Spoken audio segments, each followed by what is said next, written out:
नमस्कार, नवतेज टीवी में आप सभी का स्वागत है। मैं हूं आपके साथ प्रियंका तिवारी। खबरों को विस्तार से जानेंगे।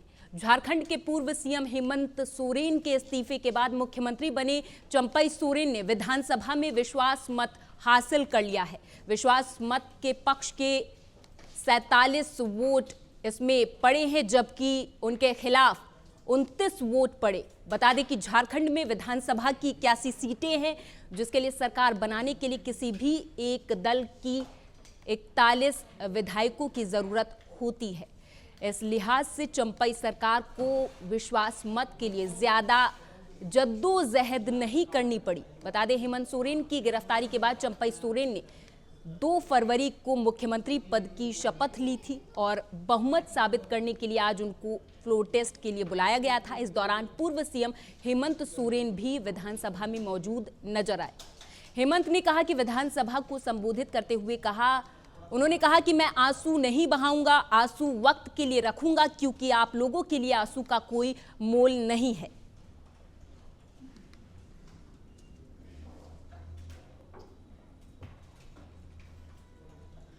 वहीं यूपी के वित्त मंत्री सुरेश खन्ना ने विधानसभा में आज बजट पेश कर दिया है। ये बजट योगी सरकार का 8वां बजट है। बजट के बाद सूबे के मुखिया योगी आदित्यनाथ ने प्रेस कॉन्फ्रेंस की है, जिसमें उन्होंने इस बजट को श्री राम को समर्पित बताया और वहीं दूसरी तरफ उन्होंने अयोध्या, काशी, मथुरा और अन्य कई धार्मिक स्थानों को अनेकों तरह की कई सौगातें भी दी हैं।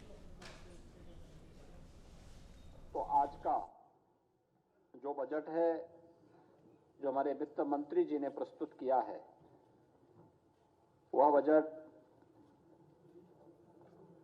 प्रभु श्री राम को समर्पित करते हुए लोक मंगल की उन भावनाओं को समर्पित किया कि यही मह आदि मध्य अवसाना प्रभु प्रतिपाद्य राम भगवाना है। वह स्पिरिचुअल टूरिज्म का बहुत बड़ा स्कोप हमारे पास है। अयोध्या है, काशी है, मथुरा वृंदावन है, नैमिषारण्य है, विंध्यवासिनी धाम है, देवपाटन है, बरेली में नाथ कॉरिडोर है। इनकी थीम पर आधारित अवस्थापना विकास की कार्रवाई, प्रयागराज कुंभ के लिए अभी से प्रावधान करके उन सभी कार्यों को समयबद्ध तरीके से आगे बढ़ाने के साथ साथ कुंभ संग्रहालय की स्थापना। बता दें कि उत्तराखंड विधानसभा सत्र की शुरुआत हो चुकी है। आज उत्तराखंड के मुख्यमंत्री पुष्कर सिंह धामी राज्य विधानसभा पहुंचे। उम्मीद थी कि समान नागरिक संहिता विधेयक पेश किया जाएगा, लेकिन ऐसा नहीं हुआ। सदन को कल सुबह 11 बजे तक के लिए स्थगित कर दिया गया है। इस बार विधानसभा सत्र उत्तराखंड के लिए बड़ा खास है। समान नागरिक संहिता के अलावा राज्य निर्माण आंदोलनकारियों और उनके आश्रितों को सरकारी सेवाओं में क्षैतिज आरक्षण विधेयक भी सदन में पारित हो सकता है। इस दौरान सीएम धामी ने विधानसभा सत्र शुरू होने से पहले विधानसभा अध्यक्ष रितु खंडूरी से शिष्टाचार मुलाकात की। बता दें कि आज 5 फरवरी से शुरू हुआ विधानसभा सत्र आज 8 फरवरी तक चलेगा, जिसके लिए कड़ी सुरक्षा व्यवस्था की गई है।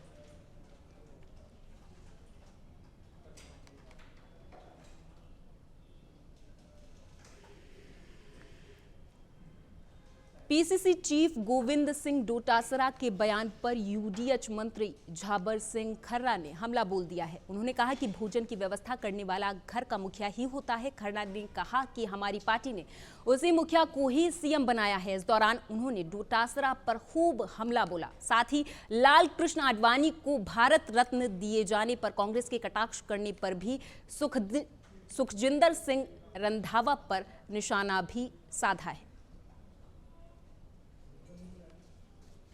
पहले तो मैं आपसे एक निवेदन कर दूं, भोजन की व्यवस्था करने वाला परिवार का मुखिया होता है। परिवार के मुखिया के अलावा कोई भोजन की व्यवस्था नहीं कर सकता। और भोजन की व्यवस्था करने वाला परिवार का मुखिया होता है और वो परिवार का मुखिया बन गया तो इसमें कहीं किसी को क्या तकलीफ हो सकती है। अब ये उनका अपना सोच है, अब वो सोच को प्रकट करते हैं तो हम उसमें कुछ नहीं कर सकते। क्या 1966 में 1955 में जवाहरलाल नेहरू को भारत रत्न मिला, क्या वो मर गए थे? 1971 में इंदिरा गांधी को भारत रत्न मिला, क्या वो मृत हो गई थी? मृत व्यक्ति को भारत रत्न देने का प्रावधान 1966 में नियमों में जोड़ा गया था। अब ये बड़े नेता हैं और अगर उनकी इस प्रकार की सोच है तो हमें उनकी बुद्धि पे तरस आने के अलावा हम कुछ नहीं कर सकते। 2024 के लोकसभा चुनाव में 2014 और 2019 के लोकसभा चुनाव से बेहतर प्रदर्शन भारतीय जनता पार्टी करेगी। इधर असम में चाय उद्योग के 200 गौरवशाली साल पूरे होने पर आधुनिक इंडिया के फाउंडेशन के अध्यक्ष दिनेश कुमार चौहान ने अखड़ा का आयोजन किया, जिसमें भारत की अर्थव्यवस्था में चाय उद्योग के योगदान और असम के चाय बागान श्रमिकों के सामने आने वाली समस्याओं के बारे में चर्चा की गई है। बता दें कि भारत दुनिया में चाय का दूसरा सबसे बड़ा उत्पादक है। असम भारत में चाय उत्पादन का लगभग 55% योगदान देता है। इस मौके पर उत्तर पूर्वी राज्यों के कई जिलों के नेता और असम के 500 प्रतिनिधियों ने भाग लिया है। आज जो हमारा आधुनिक इंडिया फाउंडेशन की ओर से जो असम का जो चाय है उसका 200 वर्ष पूर्ण होने पर हम लोगों ने दिल्ली में एक अखड़ा नाम से कार्यक्रम का आयोजन किया, जिसमें हमने असम के जो चाय उद्योग से जितना भी समस्या है उस समस्या को हम लोग किस तरह से समाधान कर सके उसको लेकर हम लोगों ने यहाँ पर एक व्याख्यान रखा, जिसमें चाय बागान के कई जो विद्वान लोग भी इसमें भाग लिए, एक्सपर्ट भाग लिए, जेएनयू के प्रोफेसर ने भाग लिए, दिल्ली यूनिवर्सिटी के प्रोफेसर भाग लिए और माननीय हमारे जो मुख्य अतिथि के तौर पे आज श्री जॉन बारला जी जो केंद्रीय राज्य मंत्री माइनॉरिटी अफेयर्स के हैं। अगली खबर कोटा से है, जहां कलेक्ट्रेट में सब रजिस्ट्रार कार्यालय को 5 किलोमीटर दूर यूआईटी परिसर में स्थानांतरित करने के विरोध में वकीलों ने प्रदर्शन किया है और कार्यालय शिफ्टिंग का विरोध करते हुए जमकर नारेबाजी भी की। बता दें कि नयापुरा कोटा में जिला कलेक्टर कार्यालय, उपखंड कार्यालय, तहसील कार्यालय समेत अन्य महत्वपूर्ण विभागों में लोगों का आवागमन रहता है। वकीलों का कहना है कि नयापुरा कोटा से सीएडी सर्किल में हस्तांतरित होने से लोगों को काफी परेशानी होगी। वकीलों की मांग है कि इस फैसले को जल्द से जल्द रद्द किया जाए।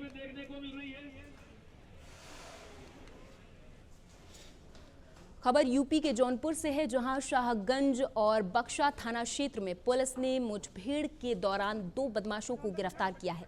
मुठभेड़ के दौरान दोनों बदमाशों के पैर में गोली लग गई, जिसको पुलिस ने इलाज के लिए भर्ती करा दिया है।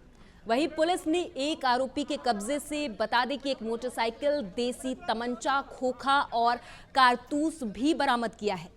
आपको ये भी बता दें कि ये दोनों आरोपी पुलिस ने अलग अलग जगहों से गिरफ्तार किए हैं।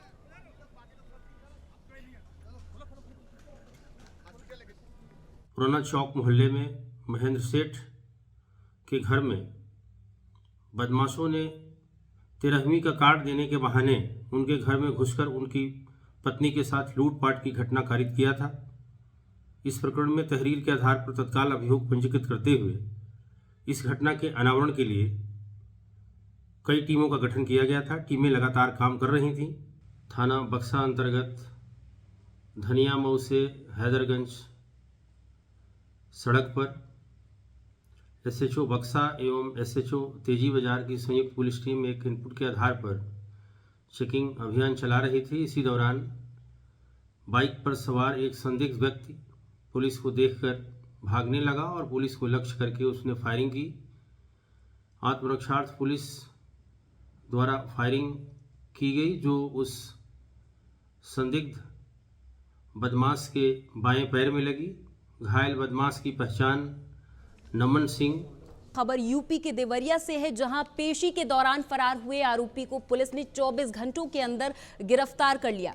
बता दें कि आरोपी दुष्कर्म के मामले में पेशी के लिए लाया गया था। इसी दौरान मौका पाकर आरोपी फरार हो गया था। बता दें कि पुलिस कर्मियों की इस लापरवाही के चलते पुलिस अधीक्षक ने एक दरोगा सहित 2 पुलिस कर्मियों को सस्पेंड भी कर दिया था।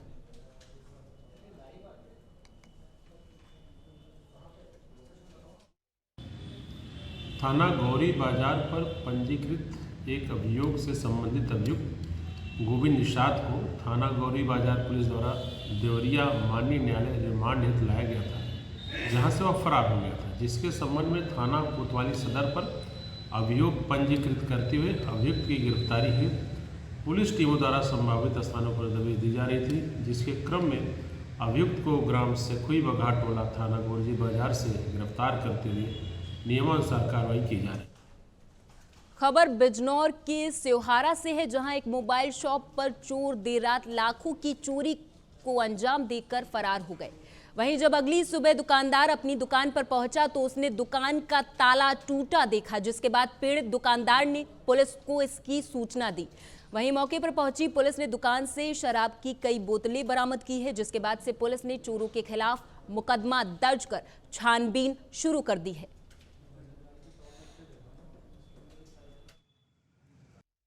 मैं ठाकुर द्वार रोड पे मेरी दुकान है मोबाइल की। अभी 4 दिन पहले मेरे भाई का ट्रैक्टर खड़ा था, उसका बैटरी निकाला और आज मेरी दुकान का शटर खोला, पता नहीं किस टाइम तोड़ के, और जिससे मेरे कीमती फ़ोन थे छोटे बड़े सारे सेकंड हैंड सारे नए फ़ोन सब ले गए। लगभग कितने का सामान चोरी हुआ आपका? लगभग कम से कम 2 लाख रुपए से ऊपर का फ़ोन थे मेरी दुकान की। सूचना आपने पुलिस को दी? अभी तो मैं अभी आया हूँ, मैंने तो दुकान भी अभी देखी आकर के। पुलिस को सूचना नहीं दी गई? अभी पुलिस को नहीं गया, वैसे गश्त वाले आए थे, उन्होंने देख लिया है। सवाई माधोपुर लोकसभा दौरे पर विधायक मुरारी लाल मीणा, एनएसयूआई के प्रदेश अध्यक्ष विनोद जाखड़ और समन्वयक महेश शर्मा पहुंचे, जहां उन्होंने जिला कांग्रेस कमेटी में मीटिंग की। इस दौरान कांग्रेस के सभी वरिष्ठ नेता, एनएसयूआई, यूथ कांग्रेस, महिला कांग्रेस, सेवा दल के सैकड़ों कार्यकर्ता इस दौरान मौजूद रहे। इस दौरान कांग्रेस के नेताओं ने बीजेपी पर जमकर निशाना साधा और भारतीय जनता पार्टी पर महंगाई बढ़ाने और संप्रदायवाद करने का आरोप भी लगाया है।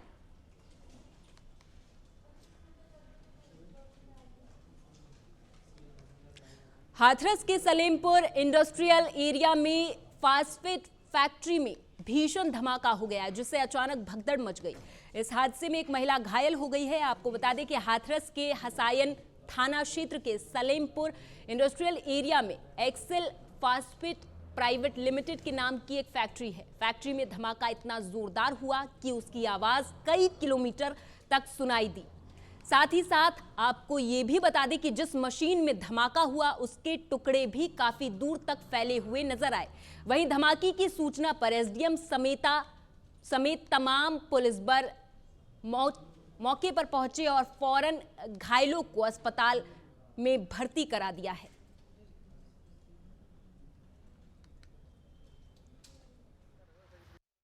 ड्रायर फटा है, इसमें माल सुखा रहे थे, ट्रायल कर रहे थे। ओके।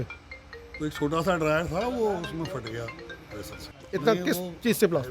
क्या है, प्रेशर बन गया उसके अंदर सुखाने में गैस का, उसी से फटा। लापरवाही किसी की नहीं थी, आधा घंटे पहले सब कुछ नॉर्मल था।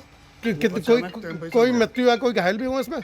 नहीं, कोई व्यक्ति घायल नहीं हुआ, ऊपर वाले का बहुत बहुत शुक्र है।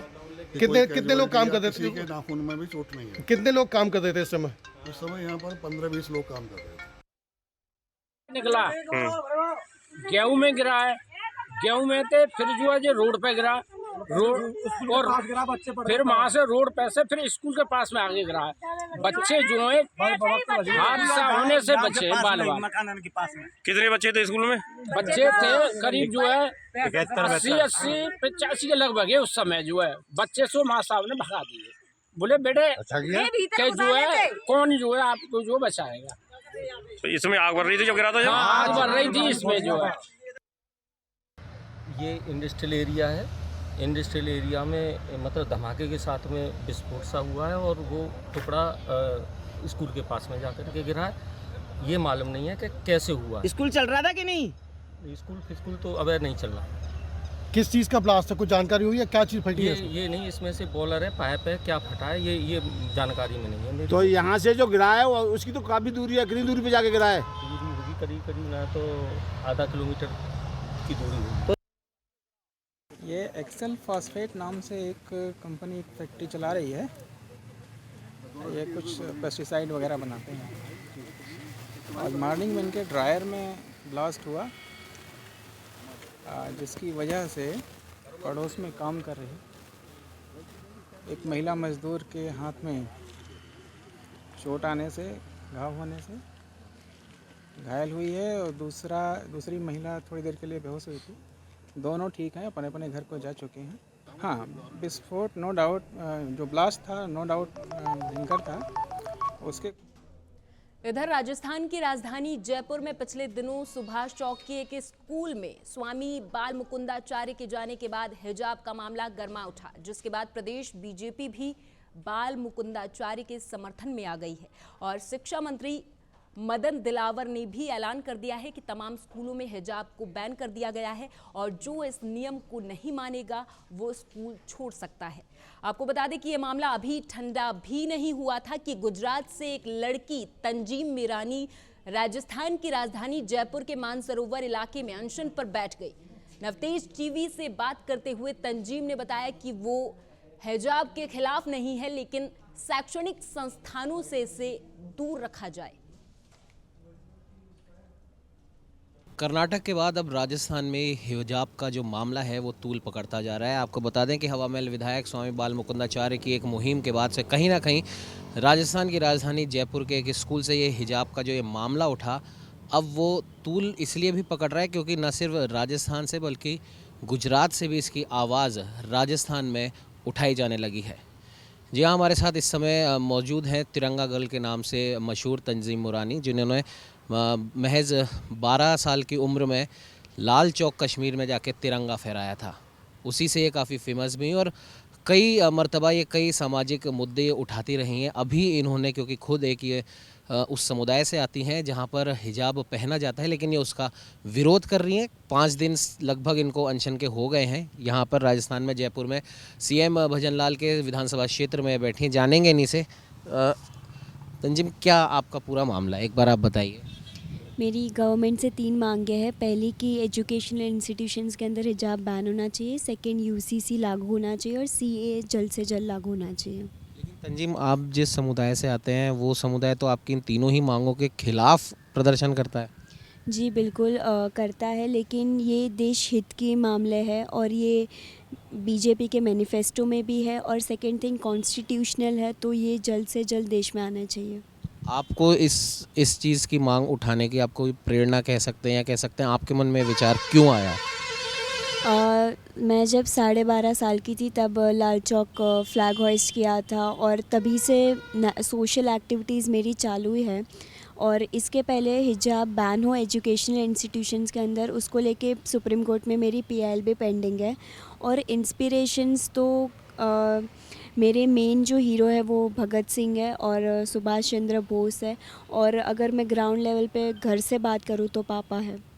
आपको लगता नहीं है आप जो ये मांगे उठा रही हैं और जो आप अपना हीरो भगत सिंह और इन सब लोगों को बता रही हैं, तो डर नहीं लगता आपको, क्योंकि आपका जो पूरा समुदाय है वो कहीं ना कहीं आपके खिलाफ तो ज़रूर होगा?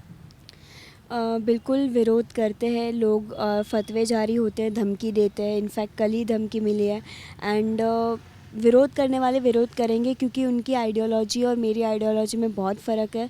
मैं खुद मुस्लिम हूँ, लेकिन मैं खुद को सनातनी मुस्लिम मानती हूँ और मैं नेशनलिस्ट वे में अप्रोच है जो मेरा, उसको लेकर मैं आगे बढ़ती रहूँगी। ये हमारे साथ तंजीम है, इनके पिताजी भी हमारे साथ मौजूद हैं, उनसे भी हम बात करने की कोशिश करेंगे। अमीर मुरानी साहब हमारे साथ यहाँ पर मौजूद हैं। अमीर जी, आपकी बिटिया ने जो मुहिम जो चलाई है, तो बेसिक सबसे पहला सवाल यही होता है कि आपका पूरा समुदाय, कहीं ना कहीं हम ये नहीं कह सकते पूरा समुदाय, आप जैसे लोग भी मौजूद हैं, वो जो मांगे आप उठा रहे हैं वो तो इसका विरोध करता है। विरोध करते भी हैं और साथ आने की कोशिश भी है और ऐसा भी है कि हमारे साथ जुड़े हुए हैं, लेकिन डर के मारे नहीं बोल रहे हैं। ये तो हमारे साथ अमीर मुरानी जी, इनका साफ तौर पर ये कहना है कि इनकी बेटी की जो मुहिम जो है उसमें ये अपनी बेटी के साथ हैं, आखिरी दम तक साथ हैं और करीब 5 दिन इनको धरने पर बैठे हुए हो चुका है। और 3 जो इनकी मांगे हैं वही मांगे कहीं ना कहीं भाजपा के मैनिफेस्टो में भी शामिल है, जो कि हमें तंजीम से पता पड़ा है। और अब जाहिर सी बात है, तंजीम जो कि राजस्थान के राजधानी जयपुर के एक स्कूल से जो मुद्दा उठा था, उस मुद्दे को सुनने के बाद वो यहाँ पर धरने प्रदर्शन पर बैठी और इसकी यही आशा भी है, आकांक्षा भी है कि प्रदेश के मुखिया इसकी बात को सुने। स्वामी बाल मुकुंदाचार्य जिन्होंने ये मुद्दा राजस्थान में उठाया वो उसकी बात को सुने, यहाँ पर आए और इस बात को सरकार के अमले तक पहुँचाएँ ताकि इस बच्ची का जो ये धरना है, ये अनशन है, ये समाप्त हो सके। और हालांकि इन्होंने राजस्थान सरकार की तारीफ़ ज़रूर करी है कि इसको जो धमकी मिली थी उसके बाद सरकार ने इनको सुरक्षा मुहैया ज़रूर कराई है, लेकिन मात्र 20 साल की लड़की जो मुहिम लेकर चल रही है, 5 दिन से अनशन पर है, सरकार को ज़रूर इसकी ओर भी ध्यान देना चाहिए। सहयोगी कैमरामैन अजय के साथ उमंग माथुर, नवतेज टीवी, जयपुर। मकराना के गौड़ाबास में 15 दिनों से पेयजल आपूर्ति नहीं होने से लोगों में भारी आक्रोश है। आपूर्ति नहीं होने से गुस्साई महिलाओं ने गौड़ाबास रोड पर रेलवे स्टेशन और बस स्टैंड की ओर से जाने वाले रास्ते को जाम लगा दिया। नगर परिषद के वार्ड नंबर 13 और 20 के लोगों ने बताया कि वे पेयजल आपूर्ति बाधित होने से काफी परेशान हैं, जिसके चलते जल विभाग से पानी की आपूर्ति देने के लिए वो बार बार आग्रह कर रहे हैं। इस दौरान महिलाओं ने एकजुट होकर विरोध प्रदर्शन किया।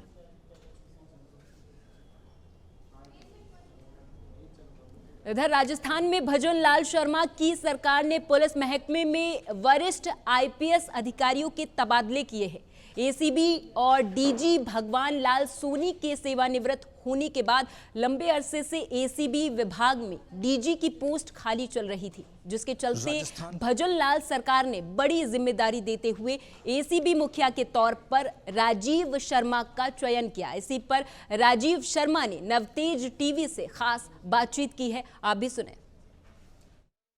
राजस्थान में भजन सरकार है और भजन सरकार लगातार जीरो टॉलरेंस को लेकर के लगातार मुहिम भी चला रही है और वहीं लगातार अधिकारियों जिन अधिकारियों की छवि साफ है, ऐसे अधिकारियों को जो है वो प्रमुख पदों पर लगाया गया है। तो वहीं राजस्थान में एसीबी डीजी राजीव शर्मा हमारे साथ मौजूद हैं, जिनको एक बड़ी जिम्मेदारी दी है सरकार ने और अब राजस्थान में किस तरीके से जीरो टॉलरेंस पर अब उनकी पूरी टीम काम करेगी, हमारे साथ खास बातचीत के लिए तैयार है। सर, नई सरकार, नया पद, बड़ी जिम्मेदारी।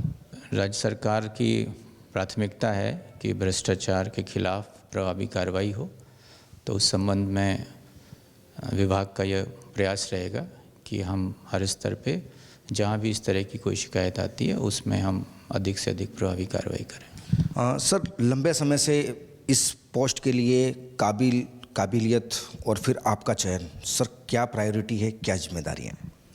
प्राथमिकता तो यही है कि जो आम आदमी को जो रोज़मर्रा के कार्यों में अगर कहीं भ्रष्टाचार की वजह से असुविधा होती है तो वो हम टारगेट करें ऐसे स्थानों पर और कोशिश करें कि किसी भी व्यक्ति को अपनी ज़रूरत के कार्यों में इस तरह की परिस्थिति का सामना नहीं करना पड़े।